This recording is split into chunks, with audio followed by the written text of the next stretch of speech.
you for joining me in exploring another avenue on the path of the seeker. For those of you who don't read my blog, I'll be posting these videos on Friday from now on.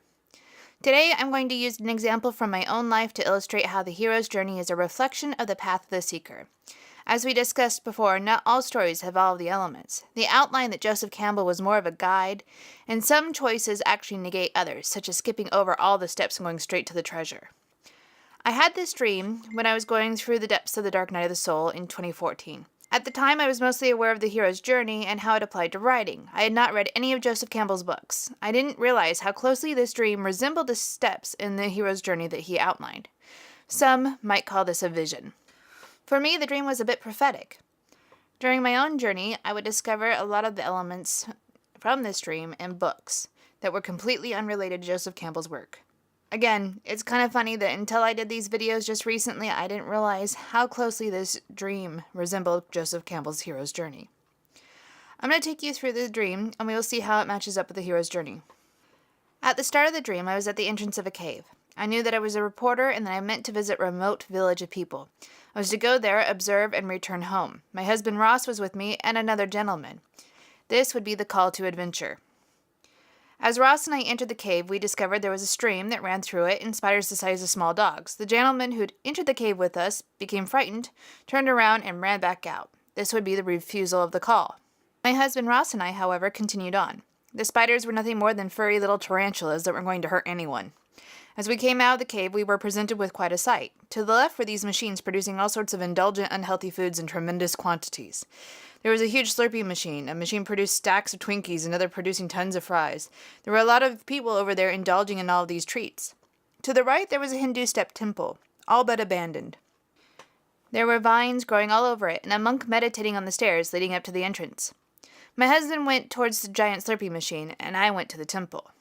As I walked up the steps, Aswana, a spiritual guide that only shows up when I have important dreams, greeted me at the door. She's a beautiful woman with deep golden brown skin, raven black straight hair that reaches just above her knees, and big golden brown eyes. This is supernatural aid. I entered the temple, and as Aswana guided me through it, I saw people meditating or chanting or praying independently in different alcoves.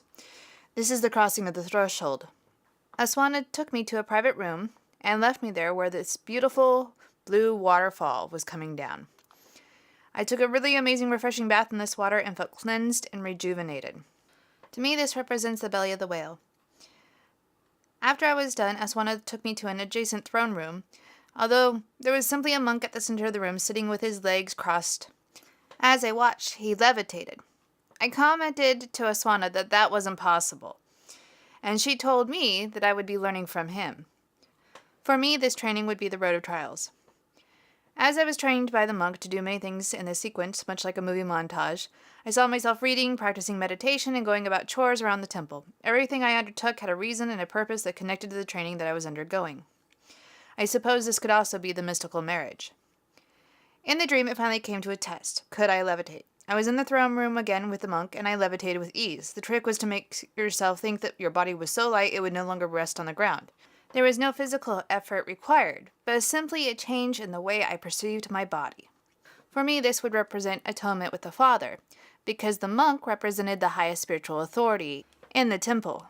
At this point, I looked pregnant, as though I was expecting a child in the dream, although I knew in the dream that I wasn't really pregnant, and it was just symbolic. I never gave birth to the child in the dream, but I knew that it was a new state of consciousness in the dream that I had created. To me, that is the ultimate treasure. So this is both apotheosis, the spiritual rebirth, and the boon treasure. No longer pregnant, I went out on a balcony with Aswana. We stood looking out over the world below the mountain. I was amazed at how vast it was, looking like a patchwork quilt of never-ending towns and cities. She told me it was time for me to go, that I must return to the people out there and report to them all that I had observed. I needed to tell them all I had learned and witnessed. I didn't want to return, but I knew that I had to, although the dream ended there. As I said, not all of the elements of Joseph Campbell's hero's journey were involved in this dream. There wasn't a magical flight because I didn't steal the treasure. There wasn't a rescue from without. I suppose you could say that there was the crossing of the return threshold when I woke up. Clearly, I wasn't the master of the two worlds or felt that I had the freedom to live, although I feel I have completed the cycle now. Remarkably, all of the main key elements of Joseph Campbell's hero's journey was in the dream. Strangely, the hero's journey is not something that you go through once. Instead, there are multiple journeys, and each time I find myself refining myself a little bit more. Each time I achieve something that I think means the end of the spiritual path, I find something else to achieve. For me, what I've just covered is the perfect validation that the path of the seeker is the hero's journey of our own inner psyche. The answers do not lie out there with some expert or teacher. They lie within. Here's a quote from one of those books where the concept just leaped out at me because it resonated so much with my dream. We have already conceived our Redeemer, our spiritual being within our hearts and minds, or we wouldn't even be studying these things. Now, we must fully realize it by giving birth to it, letting it become fully alive and present. This requires that we lay down our outer selves and give birth to our inner selves. John Van Auken, Spiritual Breakthrough. Finally, here's a quote from Joseph Campbell. The hero journey is one of the universal patterns. What I think is that a good life is one hero journey after another. Over and over again, you are called to the realm of adventure. You are called to new horizons. Each time, there's the same problem. Do I dare? And then you do dare. The dangers are there and the help also. And the fulfillment or the fiasco, there is always the possibility of a fiasco. But there's also the possibility of bliss. For me, this video in itself was a hero's journey. Sharing this dream with all of you was very tough because I hold it very near and dear to me. Thank you for joining me in exploring this part of the path of the seeker. If you like this video, share it with your friends and subscribe.